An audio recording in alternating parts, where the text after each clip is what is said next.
Welcome to crime confession. తెలుసో తెలియకో క్షణికావేశంలోనో పరిస్థితుల ప్రభావంతోనో నేరాల బాట పట్టి కొంతమంది అధికారుల వలనో లేదా పరిస్థితుల ప్రభావంతోనో తిరిగి మంచి జీవితాన్ని గడుపుతున్న వాళ్ళని పరిచయం చేసే కార్యక్రమంలో ఈ వారం మన గెస్ట్ ఒక గొప్ప వ్యక్తి. గతంలో అతను ప్రజల సమస్య కోసం గన్ను పట్టితే ప్రస్తుతం అతను పెన్ను పట్టుకుని అదే సమస్యల కోసం పోరాటం చేస్తున్నారు.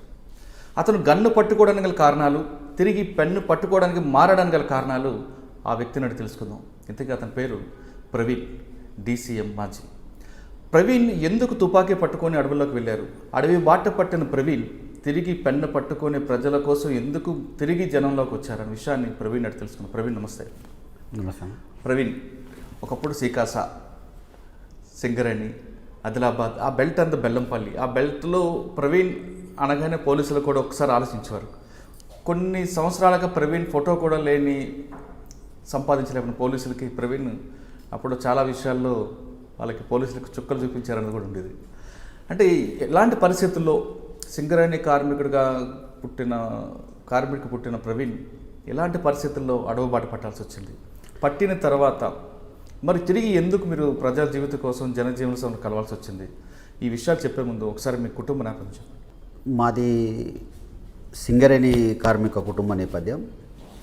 మా తండ్రి గారు సింగరేణిలో కార్మికుడిగా ఉద్యోగం చేసినటువంటి వాడు. మా తండ్రి గారి పేరు రేణికుంట్ల కనకయ్య లక్ష్మి. నేను మా తల్లిదండ్రులకు మొత్తం 6 సంతానములు, 3 సిస్టర్స్, 3 బ్రదర్స్. అందులో నేను సెకండ్ వ్యక్తిని. నాకంటే పెద్ద బ్రదర్ ఒక తమ్ముడు, ఒక తమ్ముడు, చిన్న తమ్ముడు కూడా ఉన్నాడు. వాస్తవంగా సింగరేణి కోల్ బెల్ట్ ప్రాంతం అంతా కూడా మేము చిన్ననాటి నుండే అన్నలు అనే పేరుతోటి ప్రభావితమైనటువంటి ప్రాంతం అది. అది ఏంటిది, ఏం చేస్తారు అనేది కాదు, అన్నలు ఒక మంచి చేస్తారట అనే వాతావరణం ఆ ప్రాంతంలో ఉండే. మామూలుగా ఆదిలాబాదు అంటే ఆ బెల్లంపల్లిలో ఉండడానికి కారణం ఏంటంటే, అంటే తర్వాత నేపథ్యం వచ్చిన తర్వాత తెలుసుకున్న విషయం ఏంటంటే, ఎవరైతే ఈ మావోయిస్టు పార్టీ, అప్పుడున్న పీపుల్స్ వార్ పార్టీకి నాయకత్వం వహించిందో పెద్ద వ్యక్తులు బెల్లంపల్లి నుంచే నాయకత్వం వహించినటువంటి అక్కడి నుంచి పెద్ద శంకర్ కావచ్చు, గజ్జల గంగారాం కావచ్చు, పులి మదనయ్య కావచ్చు, ఇప్పుడు కూడా ప్రజెంట్గా అజ్ఞాతంలో ఉన్నటువంటి కటకం సుదర్శన్ ఆనంద్ తను కూడా కావచ్చు. వీళ్ళ ప్రభావం ఉన్నది కాబట్టి, అక్కడ ఉద్యమ నేపథ్యం ఉన్నది కాబట్టి ఆ ప్రభావం ఆ ప్రాంత ప్రజల లోపల ఉండే. మేము చిన్నతనంలోనే ఉన్నాం కాబట్టి అన్నలు మంచి చేస్తారు అనే ఒక భావన, మంచి కోసం కొట్లాడతారనే ఒక భావన చిన్ననాటి నుంచి ఉండే. సో నేను మా బెల్లంపల్లిలోనే ఉన్నటువంటి CSI స్కూల్లో నేను చదువుకుంటున్నా. నా పక్కనే స్కూల్ కూడా వేరే ప్రభుత్వ స్కూల్ ఉండేది. దానికి దగ్గరలోనే SC హాస్టల్ ఉండేది. నేను SC హాస్టల్లో, నేను SC సామాజిక వర్గానికి వ్యక్తినే, కానీ నేను హాస్టల్లో కాకుండా మా ఫాదర్ సింగరేణి కార్మికుడు కాబట్టి మేము ఇంటికాడ నుంచే స్కూల్కి పోయేటోళ్ళం. కాకపోతే దోస్తానా ఎక్కువ హాస్టల్ నుంచి వచ్చే ఫ్రెండ్స్ తోటి నాకు దోస్తానా ఉండే. దాంతో అక్కడికి హాస్టల్కి పోవడం రావడంతో అక్కడ ఈ ప్రభావం నా మీద పడ్డది. అక్కడికి రాత్రి టైంలో కొంతమంది గుర్తు తెలియని వ్యక్తులు వచ్చి మాట్లాడడం, పోవడంతో వీళ్ళెవరు అంటే వీళ్ళు సో అండ్ సో అన్నలు అంటే ఒక బ్రాండ్ కదా అనే దాంతో ఉన్నాం. అన్నలు అనగానే ఒక బ్రాండ్, అలా వీళ్ళు ఏమైనా తప్పు చేస్తే శిక్షిస్తారు, శిక్షించే వ్యక్తులు, న్యాయం కోసం కొట్లాడే వ్యక్తులు అనే బ్రాండ్ తోటి ఉన్నాం కాబట్టి అన్నల అని ఆ విధంగా మాకు సంబంధం ఏర్పడింది.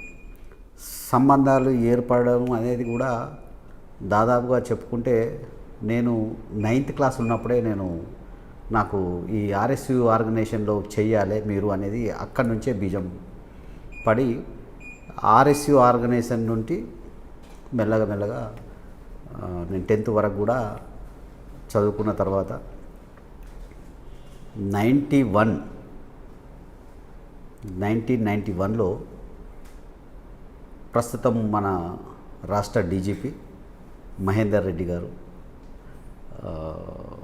బెల్లంపల్లి అడిషనల్ ఎస్పీగా తను ఫస్ట్ పోస్టింగ్ చేసిండు.